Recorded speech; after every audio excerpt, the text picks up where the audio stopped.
Hello ladies and gentlemen and TV show lovers of all kind, and welcome back to the channel. As always, I am your host Brett Murphy, and for today's video it is going to be another episode review. And I am going to be reviewing episode 3 of Obi-Wan Kenobi, simply titled Part 3. So I was originally not going to do a video on this because, truth be told, I've been feeling a little under the weather the last couple of days. You might be able to hear it in my voice right now. So if my voice does sound a little hoarse by the end of the video, then you know why. I plan on taking a couple of days off until my voice came back and my nose cleared up and stuff, but spoiler alert, this episode was just too damn good to not talk about.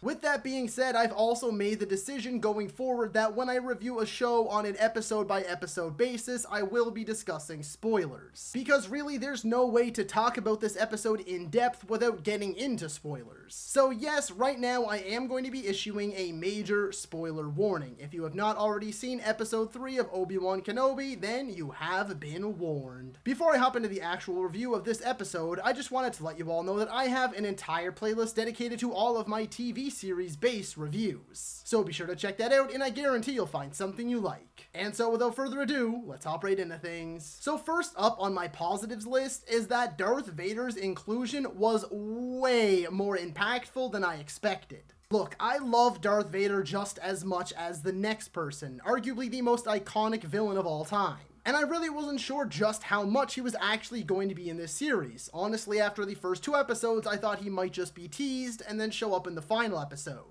But not only is he in this episode, but he's in this episode quite a bit, and this episode might have also contained some of his most badass moments. And he's arguably more terrifying here than ever before. And of course, we now know that the great James Earl Jones has returned to voice Vader, which made me absolutely giddy. And it really was just the complete package. Like I said, this may be Darth Vader as the best we've ever seen him. He's menacing when he talks. He's just going around mercilessly killing people. He really seems like a true force. And I loved that, and I cannot wait to get even more of him, hopefully in the coming episodes. Next is that this episode contains some genuinely intense moments. Like the stormtroopers getting in the back of the truck, I guess, if that's what you want to call it, with Obi-Wan and Leia, and them having to work around their lies together in order to get the Empire off their trail. And then of course you also have the Empire's checkpoint, which I thought was equally as intense. This is something that I've always felt to be severely lacking in Star Wars when it comes to the bad guys, you know, the Empire, the First Order, and that is, I like seeing this darker side of the Empire. This is something I feel we've only truly seen in Rogue One. Yes, the Empire have always been the bad guys, but we have never really seen the true nature of the planets that they occupy. Because the Empire is a giant military, essentially, and they have a military occupation over these planets. They can really do whatever they want, and they definitely don't have to treat people very nicely. And that's something that has always been in Star Wars, but they've kind of shied away from, except for in Rogue One and now in this show. So I really appreciate that they're showing us more of the nitty-gritty stuff. And for my next point, a lot of the clunkier dialogue from the first 2 episodes, especially when it comes to the villain, has been greatly cleaned up. Like a pretty big improvement. Yeah, there's still a few things here and there that were like a little cheesy, but for the most part, the dialogue was much, much better. The score, once again by Natalie Holt, was phenomenal. It was amazing during the more intense moments and really ramped up during the final battle. And speaking of that, the big final battle between Darth Vader and Obi-Wan Kenobi definitely delivered. Now, it wasn't as epic as I was hoping,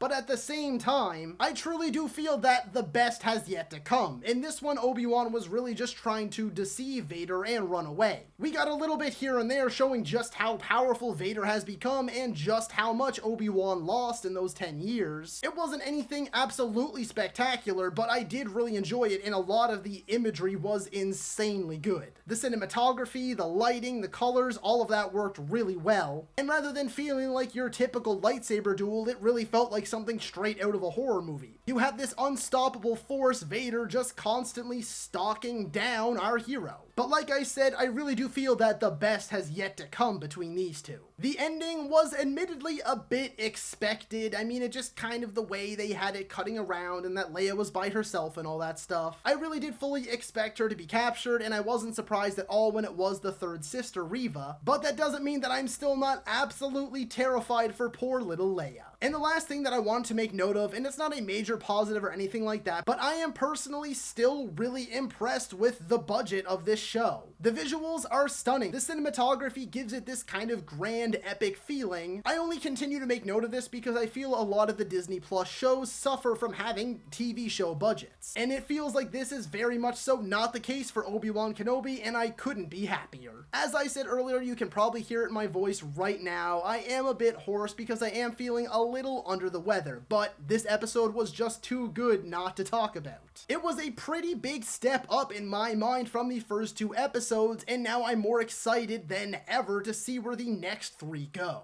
And so I'm going to be giving episode 3 of Obi-Wan Kenobi a 9 out of 10.